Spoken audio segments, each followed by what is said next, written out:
Olá pessoal, sejam bem-vindos a mais um episódio do podcast Educação em Foco. Hoje estamos com Mari Mello da G4 Educação. Mari, é um prazer tê-la aqui. Muito prazer, eu acho que é uma grande honra sempre estar presente, né, com os nossos alunos do G4, então que seja um bate-papo muito produtivo, estou muito feliz pelo convite. Bom demais, ela já foi dizendo aqui que eu fui aluno do G4 e é verdade, tá? Eu fiz lá acho que 3 ou 4 imersões, meu sócio também fez imersões do G4. Legal. Foi uma indicação, inclusive, de um outro empresário do setor educacional que nos indicou. Eu confesso que, depois a gente vai falar sobre isso, mas eu confesso que olhando a propaganda do G4, no primeiro momento aquele não tinha me atraído, mas que depois foi uma grata surpresa. Mari, você hoje é diretora comercial, né, do G4, é sócia também já do G4, então você ocupa uma posição assim, bem relevante e ao mesmo tempo bem complexa. Sim. Né? Bastante pressão. Muita pressão o tempo todo. Ainda mais no modelo do G4, que você vai falar um pouco para a gente aqui como é que funciona. Eu tive o prazer, inclusive, eu não sei se vocês fazem isso hoje ainda, mas na imersão de vendas, vocês levavam a gente lá para dentro do G4. A gente faz um dia antes da imersão, os alunos vão lá, conhecem os bastidores, especialmente a área comercial. Isso, né? Como é que a gente ia setor em setor, conhecia os diretores e entendia mais ou menos como é que funciona cada parte do G4. Isso é muito interessante porque nem toda empresa abre assim o seu coração para mostrar o funcionamento e vocês fazem isso o tempo todo, né? Mas Mari, como é que você chegou aqui, né? Acho que a primeira pergunta que a gente tem que fazer é essa. Como é que você chegou nessa posição hoje? Legal. Qual foi a tua trajetória? Boa. Bom, Fabrício, vamos lá. Eu sou formada em Publicidade e Propaganda, né? Eu sou do interior de São Paulo, então me formei em Campinas, na PUC. E quando eu saí da universidade, eu saí com um foco muito de entrar como um trainee. E eu achava que o trainee era uma porta de entrada e de exposição muito importante em empresas grandes. E eu me lembro que eu olhei ali os critérios que precisavam para dar esse check e tinha um ali que era experiência internacional que eu não tinha. Eu já tinha estagiado, já tinha experiência de mercado. E aí eu começo a me organizar financeiramente para conseguir. Isso com que idade? Eu devia ter uns 23, 24, por aí. Uns 23. Não, menos, né? Uns 22, 23. Mais ou menos nessa faixa etária. E aí eu lembro que eu fiz as contas, tinha uma trava de tempo, então você poderia virar trainee até 2 anos de formado, depois da universidade. Então eu tinha lá o relógio correndo contra o tempo, e aí eu lembro que durante 2 anos antes da minha viagem, eu me organizei para todo o meu trabalho, era para financiar esse sonho de fazer o intercâmbio. Então em 2011 eu consigo ir para Londres e eu fico 10 meses lá. E aí eu digo que a educação ela sempre teve muito próximo, assim, é um pilar muito consistente, eu acho que, da minha formação. Eu sempre vi ela como um canal de transformação de realidade mesmo. Venho de uma família classe média, nunca nos faltou nada, mas também nunca nos sobrou. Então, acho que desde cedo, esse pilar de educação... Era pé no chão, né? Pé no chão. Então, acho que a educação era sempre um canal de como é que a gente pode transformar a nossa própria realidade. E eu tenho muito claro para mim que quando eu volto do intercâmbio, de fato, os meus horizontes eles se ampliam bastante. Então, eu acabo passando num programa de trainee. Aí o intercâmbio era mais para aprender inglês? Estudar inglês. Foco 100% em estudar inglês. Obviamente, né? Como financeiramente estava bem justo, a gente acaba fazendo alguns bicos que a gente chama para conseguir se estruturar ali. Mas eu fiquei focada 10 meses em estudar inglês, então quando eu volto, eu acho que além de ter o check da experiência internacional, eu entendi a importância de também ter outros contextos, né? Estar com outras pessoas de cultura diferente e como saber o inglês faz diferença. Então você acaba tendo acesso ao estudo de conteúdo da fonte, né? De certa forma, Londres é um pouquinho diferente das grandes cidades pelo mundo, né? Você tem uma população extremamente... leitora? Muito leitora. Você anda nos metrôs. Todo mundo com livro. Ninguém está olhando celular. Ninguém. É um choque, não é interessante, né? Isso? Muito interessante. Eu tive... Há 2 anos eu vou a Londres para uma feira educacional que tem lá e faço visitas técnicas em escolas e universidades, porque o meu interesse é a educação. Claro. Né? E percebe-se que é uma educação diferenciada na Europa. E inclusive quando eu entrevistei o Nuno Crato, o ex-ministro da Educação de Portugal, ele fala sobre isso. que a Inglaterra ela mantém um nível educacional elevado, mesmo com as mudanças sociais, Sim. econômicas na Europa. E você vê adolescentes, você vê gente jovem, gente mais velha, todo mundo livro no metrô, lendo muito. E eu acho que quando eu volto para o Brasil, eu entro num programa de trainee internacional, numa empresa, uma multinacional de infraestrutura, e ali começo, acho que, dar saltos de desenvolvimento de carreira. Então, esse trainee, ele tinha um foco na área comercial, mas a gente era muito desenvolvido em business. Então, na época, é uma empresa familiar, Andrade Gutierrez. Eles estavam em sucessão, então a terceira geração estava assumindo e eles tinham como missão levar essa cultura um pouco mais agressiva. Eles tinham acabado de contratar o ex-VP da Ambev, então eles estavam fazendo uma série de mudanças ali de gestão e nasce o programa de trainee com esse objetivo. E aí, durante o programa, eu tive a possibilidade de morar em 3 países diferentes. Então, de fato, eles tinham atuação em mais de 35 países. A ideia era que a gente fosse entender como é que era a cultura, a estratégia de mercado, a parte comercial desses países.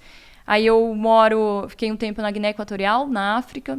Onde tinha obra, né? Onde tinha obra, exatamente. Onde eles tinham obra, a gente ia entender como é que funcionava tanto a força de operação quanto principalmente a força comercial ali de estruturação de negócio. Então eu fico na Guiné Equatorial, depois eu fui para Lisboa e fico um tempo em Portugal e depois eu vou para o Peru, fico em Lima. Então sempre ali rodando nas obras, nos escritórios comerciais, entendendo essa relação. Ao mesmo tempo você lidou com 3 mercados completamente diferentes. Muito diferente. Né? E aí quando eu volto para o Brasil, eu vou para o Pará, ali em Altamira, na obra de Belo Monte, que era uma obra super emblemática. Então, assim, foram choques de realidade. Eu acho que cada vez mais, cada viagem que eu fazia, era muito claro que no final do dia, o negócio ele tá na ponta, né? Ele tá lá no campo que você entende o seu cliente. O chão de fábrica. É que você descobre o que você tem de fortaleza, o que você tem de problema. Então, acho que foi uma baita escola.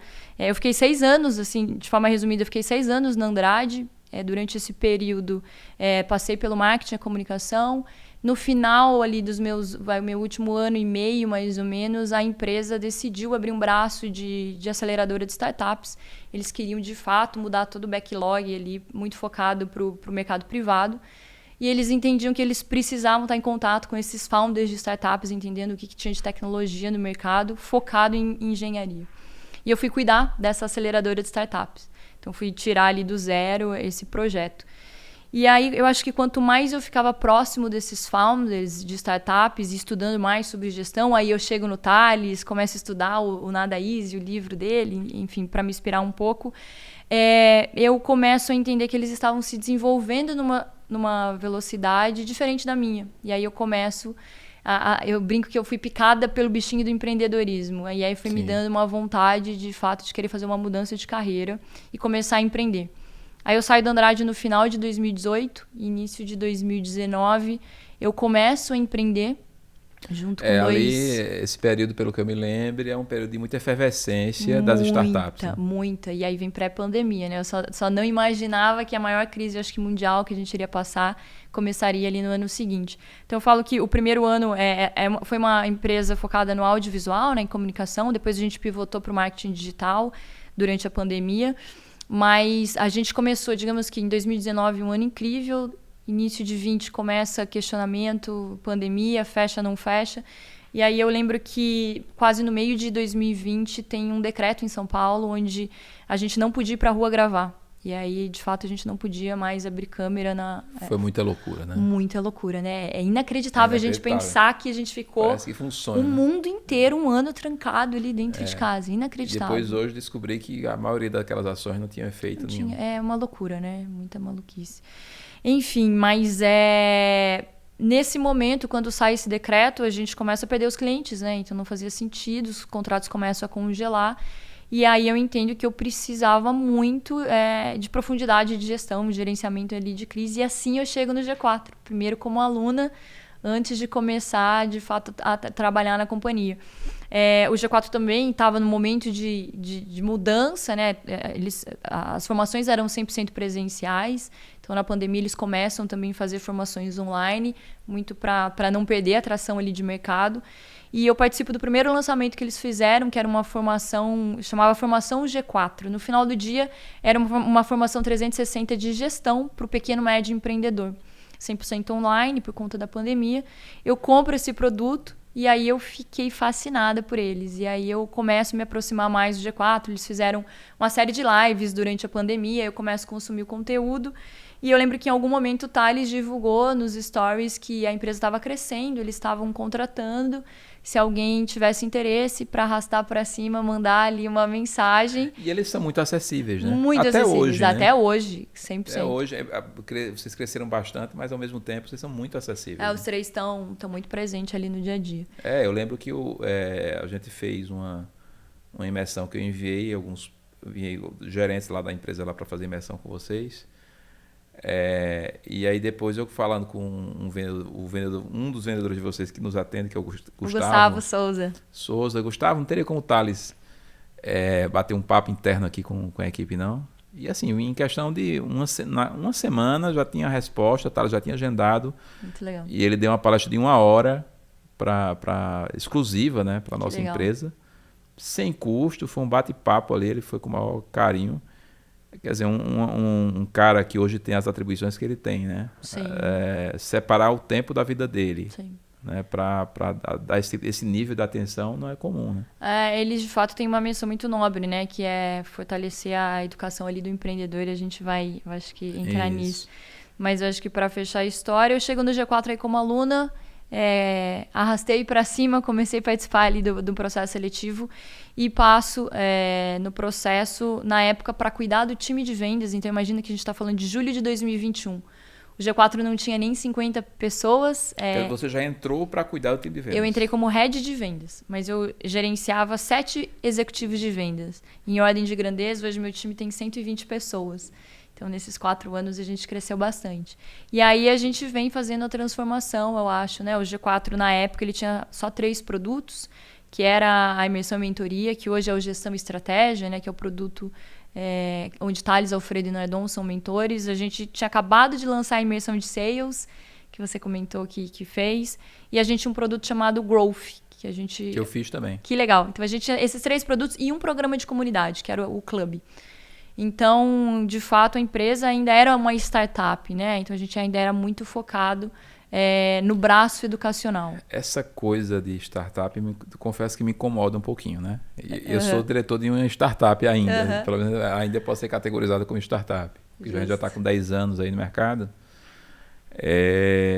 Mas por que me incomoda? Eu sou meio à moda antiga. Né? Porque o que é uma startup? Uma startup é uma microempresa que está empreendendo e inovando. Eu não consigo ver uma definição mais simples do que isso. Eu acho que talvez a forma de pensar ali o mindset de ter MVP, né, de você ter uma gestão de custo mais rígida, você ter essa cabeça de testa, aprende rápido, porque você não pode... É muito mais um modelo de gestão dentro de um tamanho de uma empresa. Mas esse modelo, ele sempre existiu. Isso. Né? O meu pai, ele tinha uma microempresa. Exatamente. Só não existia o nome na prática, né? Era uma microempresa. Só não era chamada de startup, mas ele já tinha esse modelo de pensar. Tinha uma microempresa. Se você olha transportar para lá para trás, startup existe aqui. Claro. Eu acho que tudo a gente só vai gourmetizando as nomenclaturas. Justo. Mas o que me espanta é que, junto com essa gourmetização, e aí eu vou te perguntar se você concorda um pouco com isso, vem uma série de outras coisas. Por exemplo, eu lembro que ali no período de 2018, 2016, antes da pandemia, tinha uma efervescência muito grande de startups em vários setores. Educação, a área bancária estava começando a surgir, essas grandes que estão aí hoje, etc.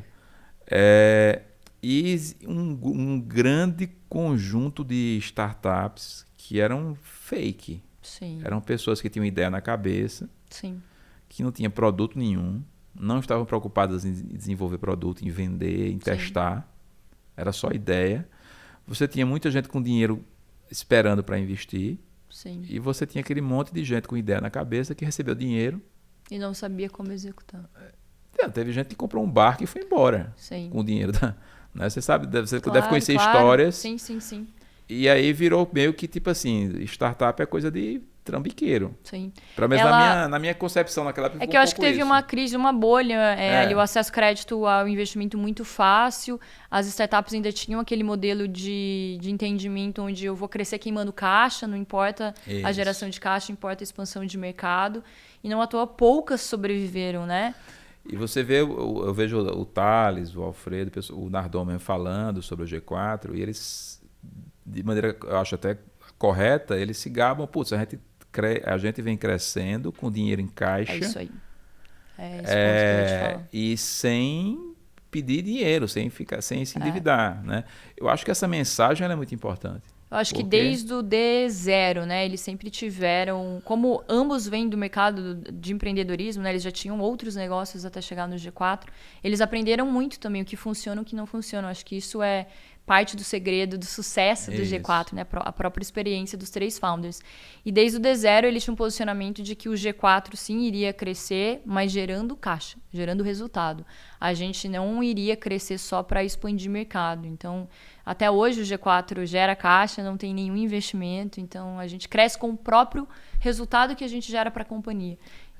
Assim, a gente também pensa assim, né? A gente só foi receber investimento em 2021, a gente tem um sócio hoje, o pessoal da Square, mas a gente recebeu propostas anteriores, nessa época da efervescência. Se eu tivesse recebido dinheiro lá na Question nessa época, provavelmente eu não estaria vivo hoje. Com certeza. Porque eu não sabia o que fazer com dinheiro. Eu não tinha... Iria ter tomado algumas decisões erradas, né? Com certeza. Porque o excesso de dinheiro também não é bom. É isso que eu ia falar. A escassez, ela nos ajuda a focar no que gera resultado. Isso. Então você não tem margem para errar. Você vai priorizar o que tem que ser priorizado. Hoje a gente tira leite de pedra. Então com pouco dinheiro a gente faz muita coisa. Né? Então, assim, esse tempo de amadurecimento, de engrossar o couro, como se diz lá no Nordeste, é importante, né? Sem sombra de dúvidas. Eu acho que é o processo de aprendizado, né? O comercial é um desafio muito grande. Né? Lá na Question é um desafio para a gente ainda muito grande. Sim. É um setor muito pequeno da empresa, porque a gente não conseguiu ainda achar uma maneira de massificar o comercial. O nosso setor ele é muito nichado, é muito exclusivo, é cheio de peculiaridades que diferem muito dos outros. Sazonalidades. As pessoas que a gente lida são pessoas com características muito diferentes do padrão. Porque quando a gente fala de mercado educacional, tradicional, né? Claro. Não corporativo necessariamente, a gente está falando num mercado que engloba 0,01% da população. Que é a elite intelectual da população. Então, a gente está falando de reitores, a gente está falando de pró-reitores, coordenadores acadêmicos. São pessoas que estão num nível de escolarização que, para o Brasil, é muito alto. Muito alto. Você não tem um percentual muito grande da população com esse nível de escolaridade.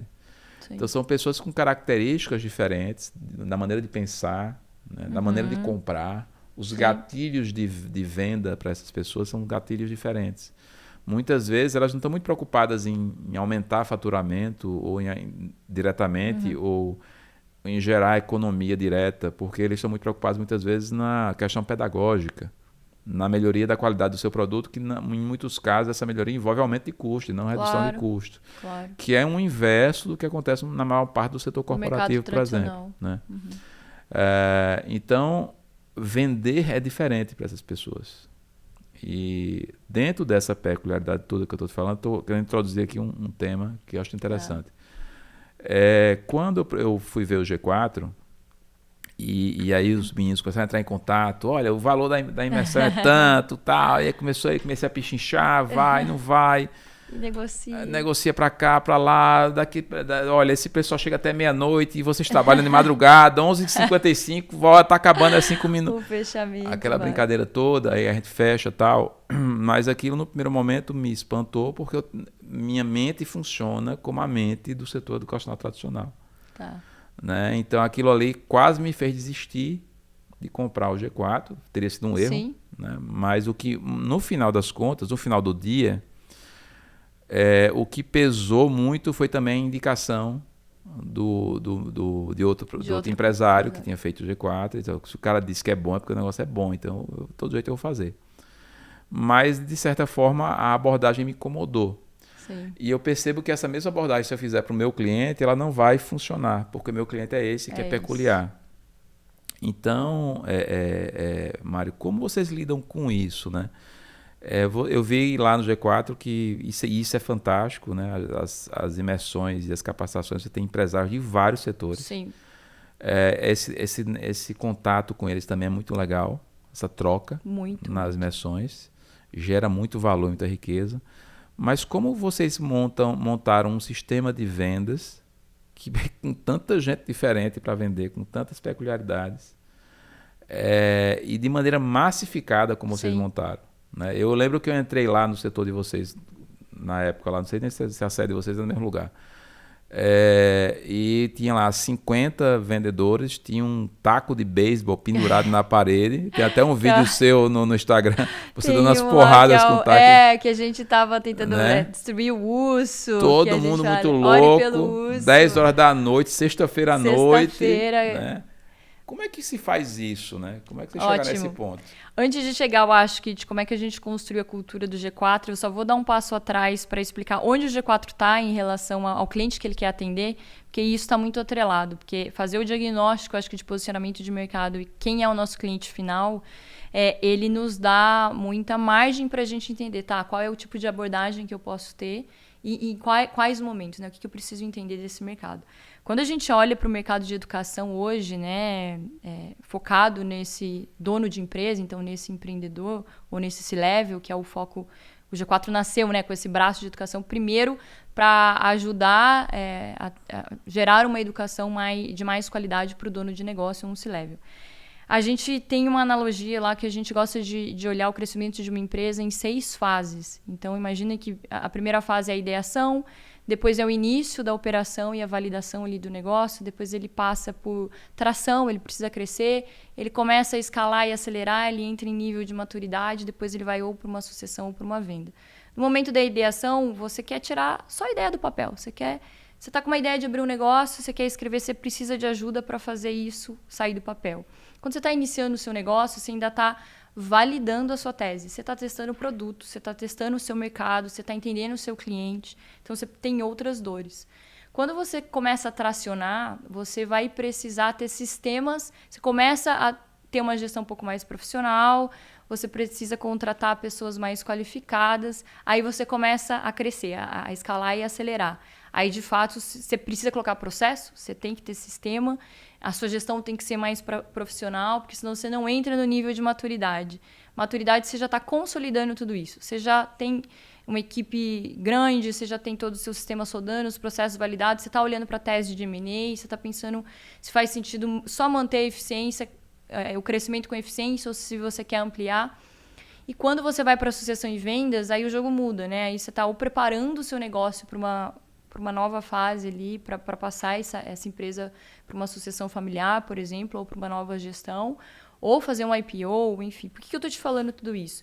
Primeiro que o passo atrás é a gente entender o que a gente quer atender, porque as dores desse empresário, já que ele é o nosso cliente final, ela muda de acordo com a fase. Então, quando o G4 foi fazer o diagnóstico de onde ele queria entender, onde ele queria atuar, ele entendeu que ali no início dessa jornada de crescimento do negócio, na ideação, já existiam soluções qualificadas para ajudar esse empresário. Por exemplo, o Sebrae, um Cubo do Itaú. Quando a gente olha no final da jornada, então quando as empresas já estão super maduras ali em sucessão, final da maturidade, início da fase de sucessão e vendas, também já tem soluções muito qualificadas, que são as grandes consultorias, né? McKinsey, Bain, BCG. Só que quando a gente olha o meio, então essas 4 etapas do meio... Que é a confusão, né? É a confusão. É onde está, de fato, que constrói o Brasil, que é o que a gente fala. Vocês classificaram as empresas do ponto de vista evolutivo de negócio. Evolutivo. Por que a gente faz isso, Fabrício? Porque isso, primeiro, nos dá clareza quem é o nosso público final. O G4 é isso. Ele quer ajudar o pequeno e médio empreendedor que está nessa fase de início de negócio, então, início da operação até a maturidade. É claro, a gente tem alguns clientes que já estão ali na sucessão e vendas? Tem, mas não é o core. O core são esses 4. A gente tem algumas soluções para ajudar a ideação? Tem, programas online. Mas, mais uma vez, não é o nosso foco. A gente tem soluções para esse meio, essas 4 fases.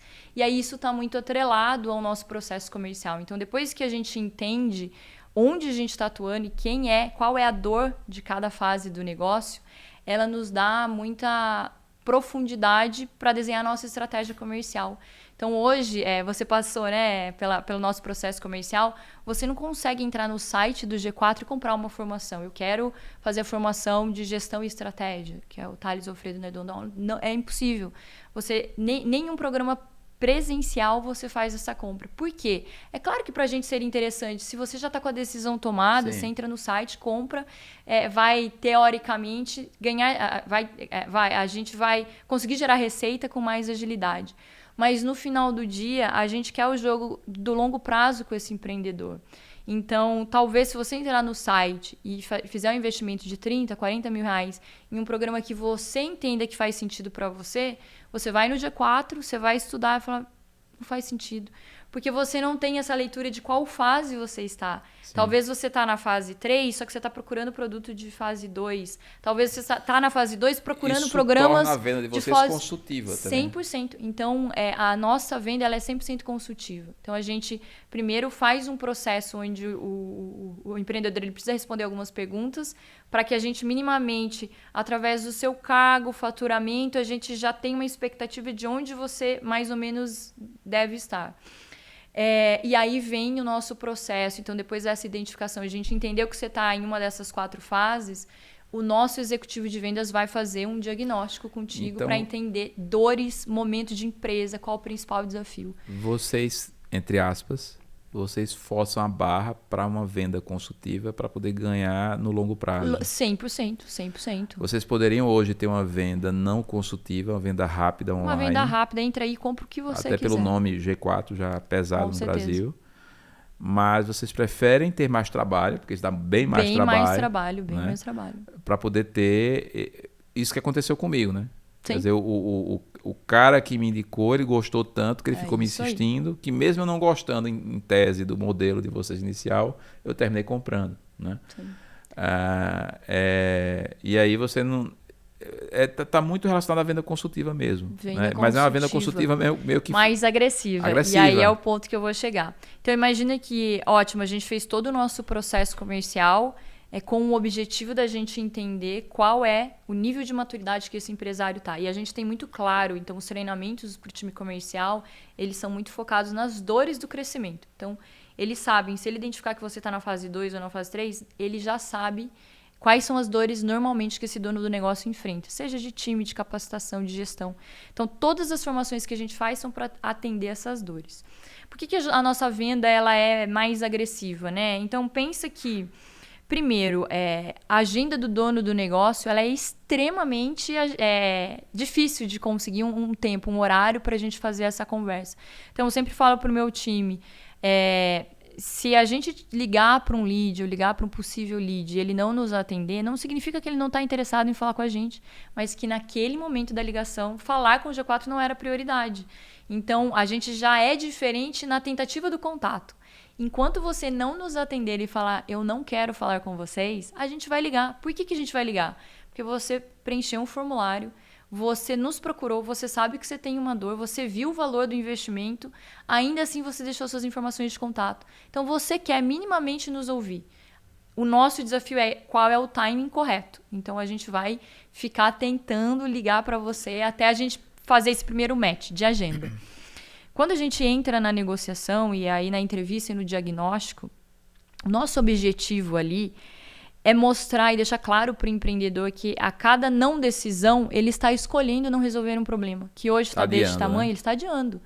Então, hoje o problema é desse tamanho, mas ele não solucionar agora qual é o nível de crescimento desse problema e de prejuízo a longo prazo que ele pode gerar para o próprio negócio. Então, a gente é muito enfático nas entrevistas e aí na parte comercial, porque a gente confia no nosso produto. A gente sabe, a gente fala com...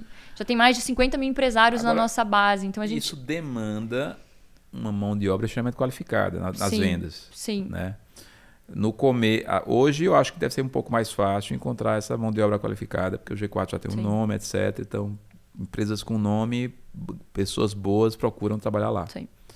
Mas lá atrás, quando tu começaste, eu creio que não era tão fácil. Com certeza. Né? A gente vendia um sonho, né? A gente vendia um sonho. Imagina que, sim, existe uma expectativa de crescimento. E eu até brinco que no início, é uma curiosidade, né? O G4, aquela cabeça de startup de foco em custo, né? Redução de custos.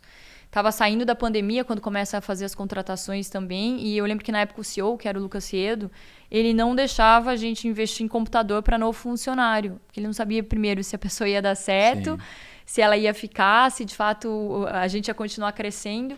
Então, dado que tinha pandemia, ele dizia que, olha, eu fiz o pedido aqui do computador, ainda não chegou, você pode trazer o seu?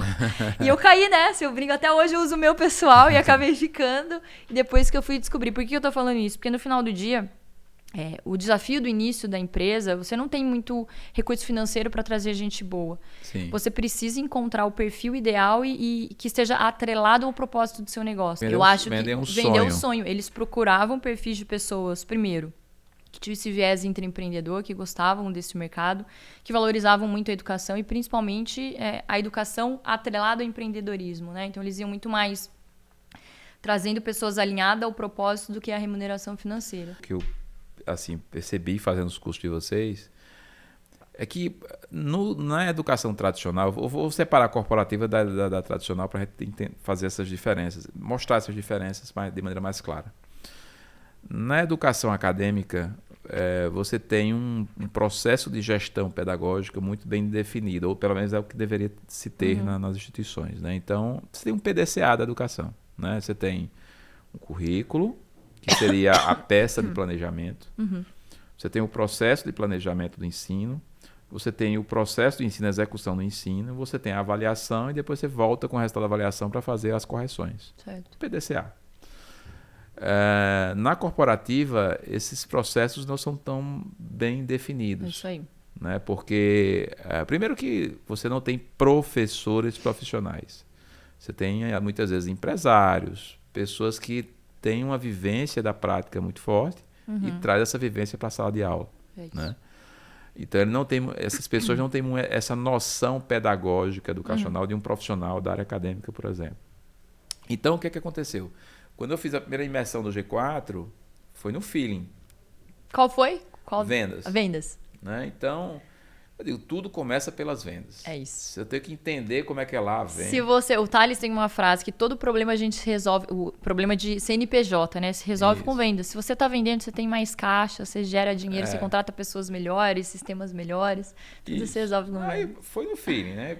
Vendas. Aí acertei. Eu acho que eu acertei. Eu fui lá, é a base, isso aqui é a base, porque você aprende noções de marketing, noções, porque em vendas você não vai falar tanto de marketing, tem outra... Mas vai entender o funil, alavancas de geração de dinheiro, né? Você vê lá o carinho, o SDR lá na ponta, o que é que ele tem que fazer, isso para o gestor é sensacional. Eu acho que todo gestor tem que fazer primeiro vendas. Escutaram, hein? Não sou nem eu que estou vendendo. Não, se o vendedor lá do G4 oferecer growth, tractions, vão depois, vão primeiro em vendas, é a minha opinião, tá? Façam de vendas, depois vão subir na escadinha lá deles. Mas vocês não têm isso bem definido, essa estrutura. Quer dizer, na hora que o vendedor do G4 vem para você, ele oferece ali o portfólio e você escolhe onde você quer entrar, guiado um pouco pelo vendedor, ele explica o que é cada coisa, mas você não tem um pré-requisito, né? Comece com vendas, depois suba para growth, depois... de certa forma, quando eu fiz growth, por exemplo, eu percebi, aí tinha uns caras lá, uns empresários que não tinham feito vendas. Foi direto para growth. Então eles ficaram voando em alguns momentos. Sim, dependendo E aí eu disse a eles, cara, vai lá e faz vendas. Volta. Complementa. Porque se você tivesse feito vendas antes, você tinha aproveitado melhor o growth. Eu percebi que faltava essa hierarquização pedagógica dos processos. Eu creio que isso seja um desafio para vocês. Né? Imagina que tudo que a gente desenvolve hoje dentro do G4 é olhando para o cliente final, né? O empreendedor ou o C-Level, então o dono de negócio. E a gente vai mapeando quais são as principais dores e a gente entende, essa dor faz sentido, o G4 está próximo, a gente vai criar um produto ou uma solução. Então, hoje, né, como eu falei, a gente tem essas soluções por momento de crescimento, mas nunca é uma dor. Então, como você falou, né, você, dependendo do seu, da fase de negócio, você descobre a dor lá, às vezes. Lá, exato. Você não sabe qual é a dor. Exatamente. Né? Então, o que a gente faz normalmente, Fabrício?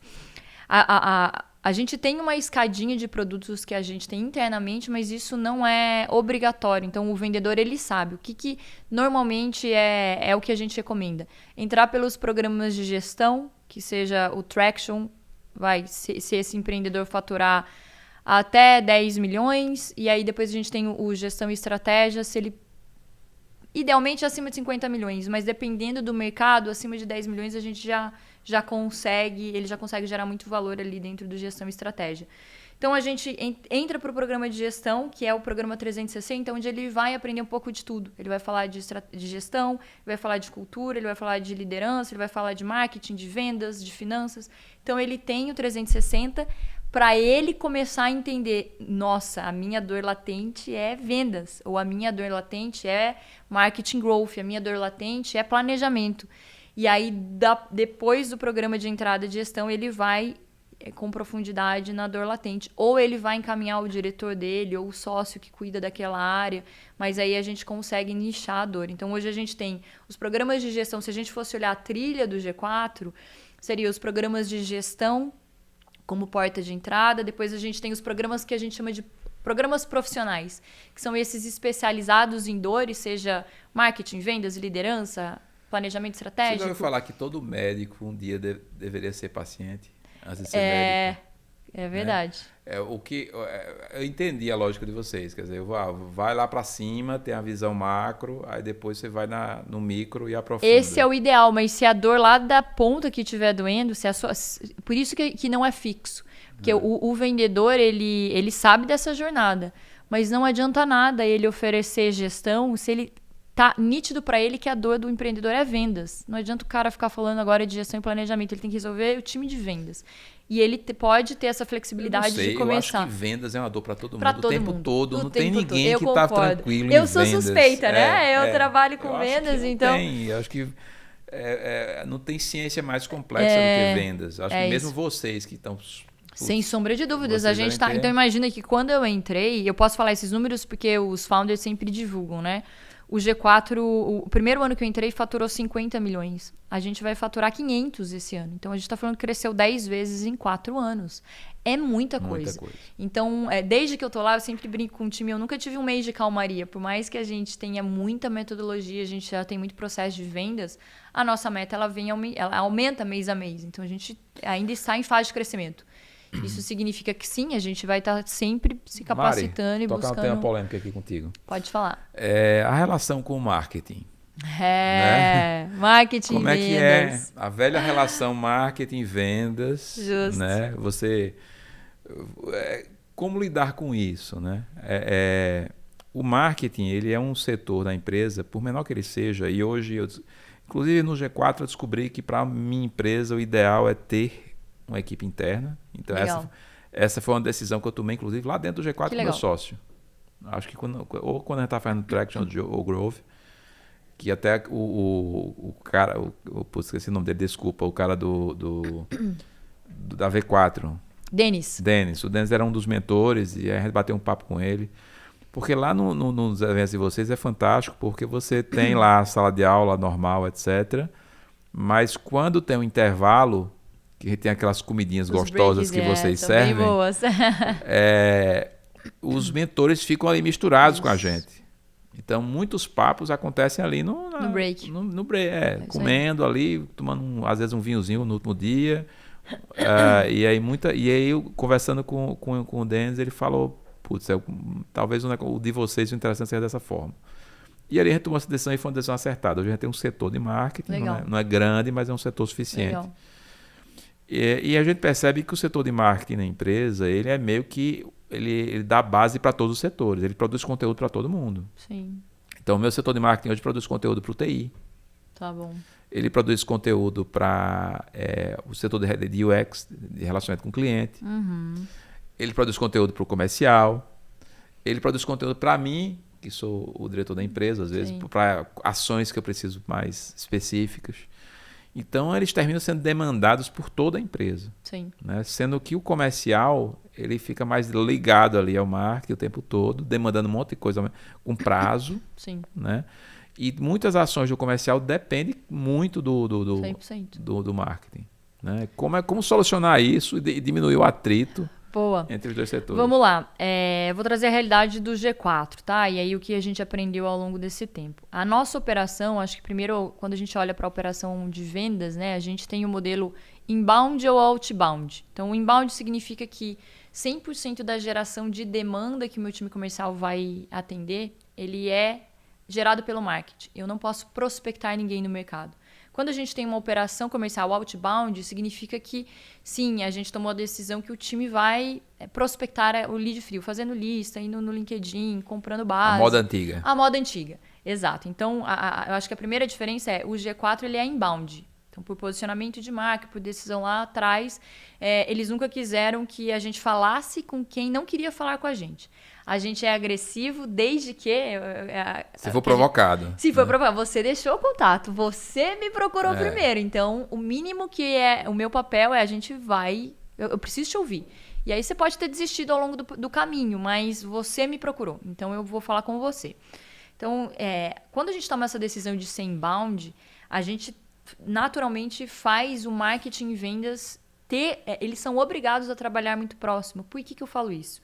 Porque não tem como a empresa crescer com as metas que ela tem de receita, sendo que a gente não pode prospectar no mercado se o marketing não gerar leads. É claro que a gente, em conjunto, vai pensar em caminhos. Poxa, vamos fazer eventos. Por exemplo, hoje... Hoje o marketing e o comercial no G4, eles atuam hierarquicamente paralelamente? Sim, ou paralelo, um tá abaixo do outro? Eu tenho eu sou diretora comercial e tenho um par que é o diretor de marketing. E a gente tem um CRO que ele vai olhar para essas... tem uma salinha para vocês dois brigarem. Uma sala para a gente ir pro ringue. Tem um ringue que a gente vai... Você tem aquele... Exato, aquele taco de martelo, beisebol e ele deve ter outra ferramenta. Exato, ele tem um parecido e em alguns momentos... É claro, vão haver atritos, né, Fabrício? Mas... o que a gente aprendeu ao longo desse caminho? Então, a partir do momento que a natureza do negócio nos faz trabalhar junto, eu não posso crescer se ele não estiver do meu lado. Assim como a empresa também não pode crescer, não vai crescer se só ele estiver gerando demanda e meu time não estiver tecnicamente pronto para converter essa demanda, seja em tamanho ou em qualidade mesmo, profundidade técnica. Então, a gente sempre está muito próximo. Então, a gente tem reuniões 3 vezes na semana de alinhamento. Mas é claro, vão ter atritos. O que a gente faz para reduzir esses atritos? Tudo começa com o que a gente chama de SLA, que no final do dia são os acordos de serviço, muito bem claro. E o que significa acordos de serviço muito bem claro? Começa pelo lead. A gente tem muita clareza do que é um lead. Porque a primeira briga entre marketing e vendas o marketing diz, eu estou gerando lead. E vendas fala, mas esse lead não está bom. Tá, mas o que é um lead bom? O que é um lead? Primeiro, o que é um lead, né? De maneira objetiva, Objetiva. Né? Então, vou te dar o exemplo do G4. Um lead, para minha operação, é um dono de negócio ou pelo menos um gerente que esteja em uma empresa que fature pelo menos 500 mil. Por que a gente faz esses critérios? Não é porque eu não quero atender quem não esteja nos critérios. Eu tenho programas online para ele, mas os presenciais, se ele não for pelo menos um gerente numa empresa que fature pelo menos 500 mil... Mas no caso, Mari, desculpa interromper, claro. Esse perfil, que seria o cliente ideal de vocês, ele tem que atender a chamada ideal também, né? Isso. Porque eu posso colocar lá uma propaganda, claro. uma propaganda de bolo, ela achou o bolo gostoso, ele preenche o formulário. Exato, formulário. mas eu acho que esse é o primeiro ponto de partida. Quando você faz esse alinhamento junto, né, o marketing sabe, ótimo, então eu preciso falar com o dono de negócio ou pelo menos um gerente. Qual é o tom da mensagem, o que eu comunico? E a gente já precisa captar essa informação logo de cara, porque não adianta a gente descobrir isso quando estiver no vendedor, que não é um gerente ou que não está numa empresa desse tamanho. Porque a gente faz primeiro esses critérios. Porque tudo que a gente oferece hoje de metodologias e ferramentas vai gerar valor para este perfil. Então, não adianta eu falar com o estagiário, sim, assim como não adianta eu falar com quem não tem negócio.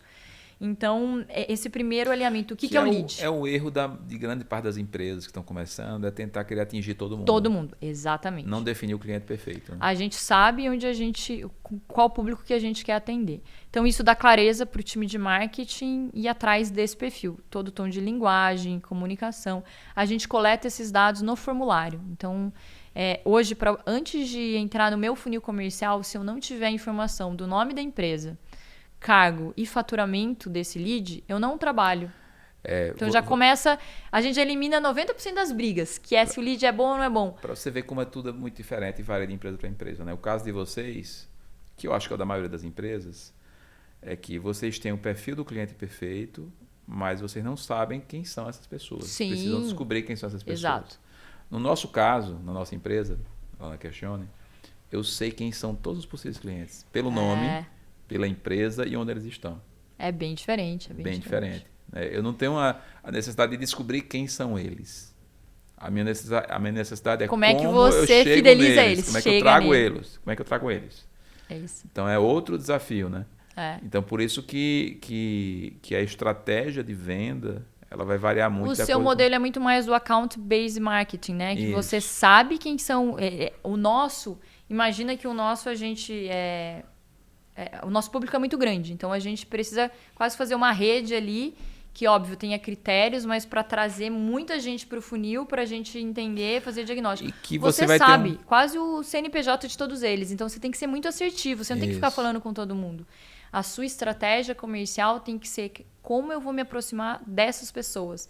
E aí é literalmente você fazendo um estudo comportamental dela. Porque a gente acaba se esquecendo, Fabrício, que todo CNPJ ele tem um CPF. Sim. Ele então um diretor de escola, um reitor, ele é, antes de tudo, um ser humano. Então, quais são os hábitos? Que lugares eles frequentam?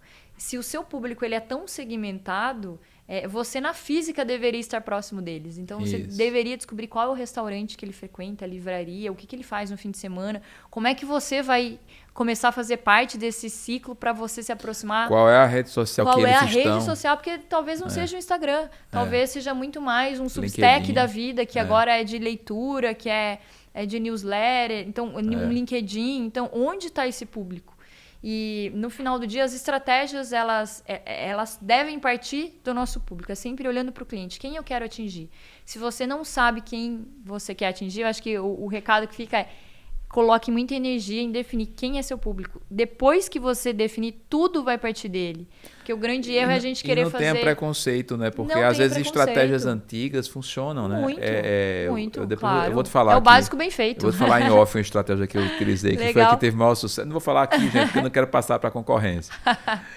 Mas às vezes estratégias muito antigas, que em tese já estariam obsoletas, elas funcionam em determinados tipos de mercado, né? Sim. Vou te dar um exemplo. Eu também não vou abrir o nome das pessoas, mas dessa estratégia de account-based marketing. A gente tem um cliente nosso que ele também precisa, assim, são players muito específicos que ele quer atingir. E um desses players que ele gostaria de se aproximar era a Ambev. E aí ele estudando ali o G4, começou a procurar coisas, ele viu que tinha uma imenção específica que um mentor era um ex-Ambev. Ele falou, eu vou nessa imersão, eu vou fazer. E ele investiu 40 e tantos mil, foi fazer a imersão e no momento da mentoria ele falou, olha, eu estou na verdade fazendo essa mentoria porque eu quero falar com você.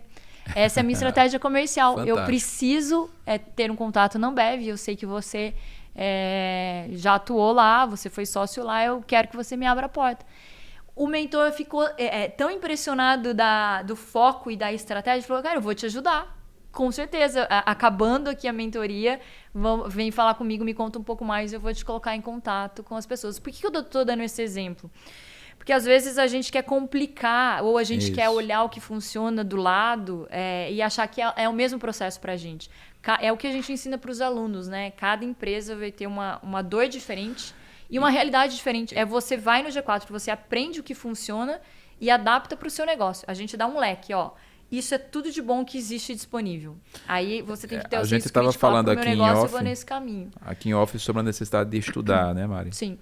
Muita gente acha que essa parte de vendas é uma parte muito de dom, de vocacional.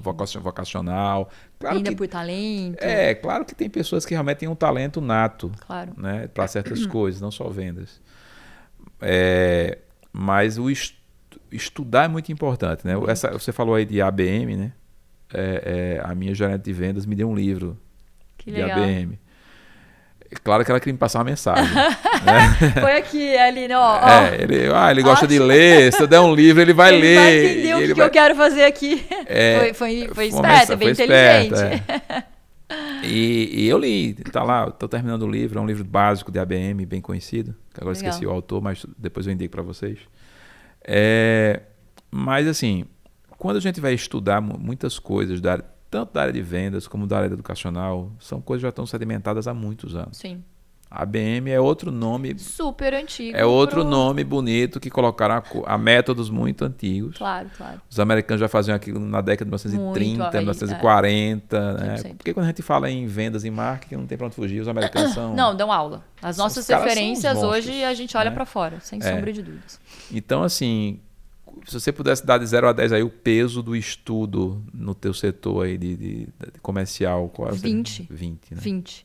Não tem como. Ainda mais numa realidade como a que eu estou hoje, que é uma empresa que cresce de forma extremamente acelerada. Então, hoje, as coisas que a gente fazia no ano que eu entrei, em 2021, não existe, não tem nenhuma chance de darem certo se eu continuar fazendo elas em 2025. E a direção comercial de uma empresa de 50 milhões para uma de 500 é outra, né? Completamente diferente. Eu acho que o nível de profundidade, de estratégia, de técnica, então... E eu fico impressionado em ver você aqui, né? Porque geralmente nesse período você cresce tão rápido, Sim.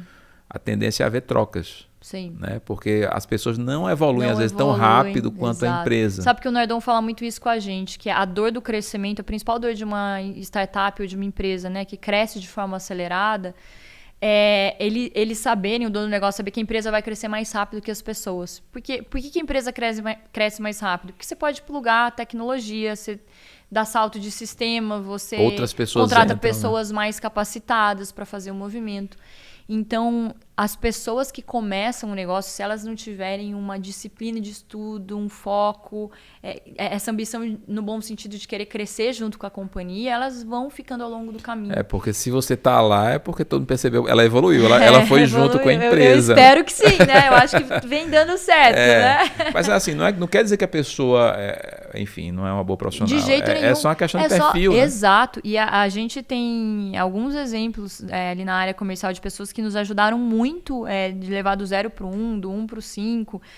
Mas no momento que a gente vivia, já não conseguiam acompanhar. E aí é nosso papel ajudá-las a se recolocar no mercado. A gente tem hoje... E nem os sócios fundadores estão isentos disso, né? De jeito nenhum. Pode ser que amanhã o próprio Thales, o Nardon, fala, eu não tenho capacidade de levar o G4 para bilhão. É isso. E eles chamem outra pessoa para substituir eles. Né? Com certeza, com certeza. Eu acho que o ônus e o bônus de uma empresa em crescimento a parte positiva se a empresa está crescendo, a única certeza que a gente tem é que vão ter novas oportunidades de crescimento para quem está lá dentro. A parte não tão positiva é que, sim, as oportunidades vão estar ali, mas para você conseguir agarrar ou assumir essas novas posições, você vai ter que se dedicar muito mais que a maioria, porque você vai, a cada fase de crescimento da empresa, você está competindo com um profissional de mercado diferente. Sim. Então, no final do dia, o dono do negócio tem que olhar para você e falar, não existe ninguém hoje mais competente do que ela para fazer o que ela faz. Então, é essa a minha mentalidade.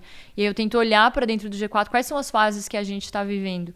Quais são os recursos que eu preciso para estar nessa fase? Quais são os mentores? Eu também busco mentoria, obviamente, para falar com pessoas que já viveram o que eu estou vivendo. Eu acho que a gente ensina, a gente bebe da própria água, né? Come da própria comida. Então, a gente faz esse processo hoje no G4 os mentores ensinam porque eles já viveram e a gente também, os diretores, procuram isso. Então, eu falo hoje com pessoas que já passaram por crescimentos da área comercial do momento que eu estou passando, para elas me ajudarem a crescerem mais rápido. Eu busco muito conteúdo em livros, metodologias fora. Então, por exemplo, deixa eu dar 2 exemplos. A gente usa muito no G4 um livro que se chama... Então, ele nos ajudou a levar do 0 até os 300 milhões, que é o The Sales Acceleration Formula. Ele não sei se você conhece, mas ele conta a história da escala do HubSpot. Então, ele fala tudo. Era um engenheiro que assumiu o time de vendas do HubSpot e ele foi o responsável de levar para o 0 a 100 milhões de dólares o crescimento do CRM, né, do HubSpot.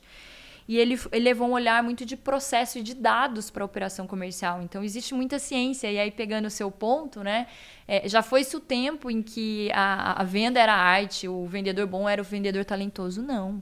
Eu acho que o líder comercial e o vendedor que mais estudarem com disciplina e consistência vão atropelar qualquer talentoso.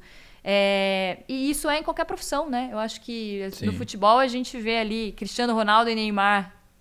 Acho que são bons exemplos, né? Se a gente for numa analogia, um de dedicação, disciplina, o outro só de talento, mas com menos fome do que o outro. O resultado então, do outro é muito maior. Exato. Eu acho que no final do dia é a gente ter clareza, primeiro, o que faz sentido pra gente, né? E tá tudo bem. Às vezes o profissional entende, cara, eu quero viver uma empresa até este momento. Daqui pra frente não vai me fazer mais feliz e tá tudo bem. Eu acho que pra ambas as partes. Sim. Mas se você quer crescer, você precisa estar atento.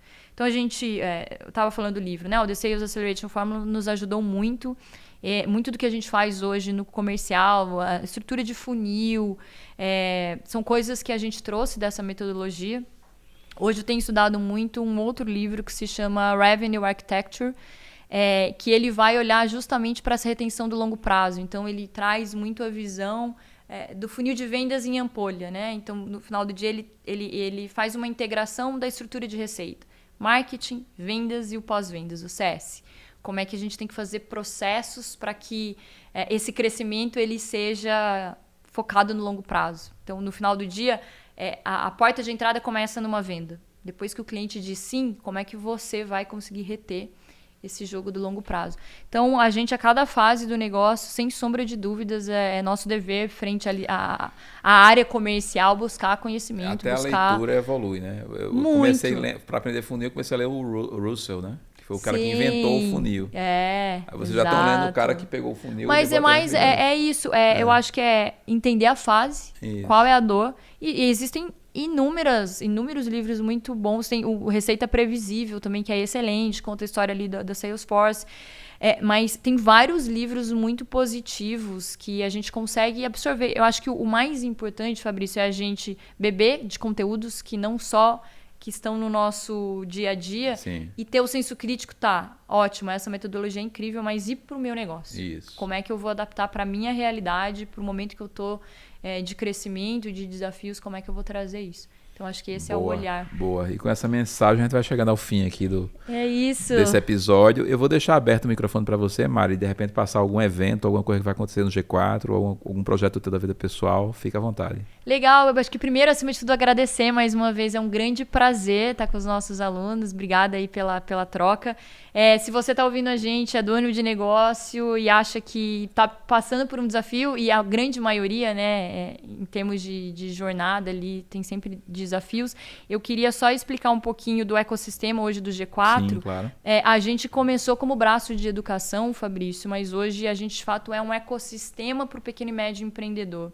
Então, a gente entendeu que essa jornada do empreendedor, ela tende a ser muito solitária, né? Então, você chega num nível de crescimento ali, de maturidade, que se você não se desenvolve ou não tem alguém que te ajude a tomar decisões, o crescimento da sua empresa acaba sendo o seu teto intelectual.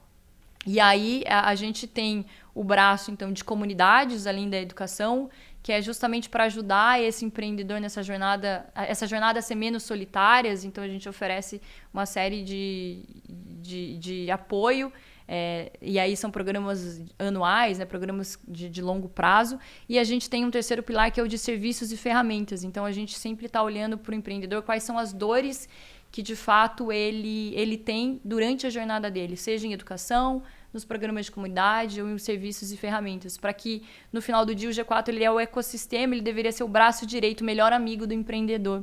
Então, se alguém que está nos ouvindo e quiser saber mais sobre nós, eu acho que procure as nossas redes. Eu gosto também bastante de produzir conteúdo. Meu Instagram é o @marimelo, com 2 L's, OH no final. Já estou seguindo.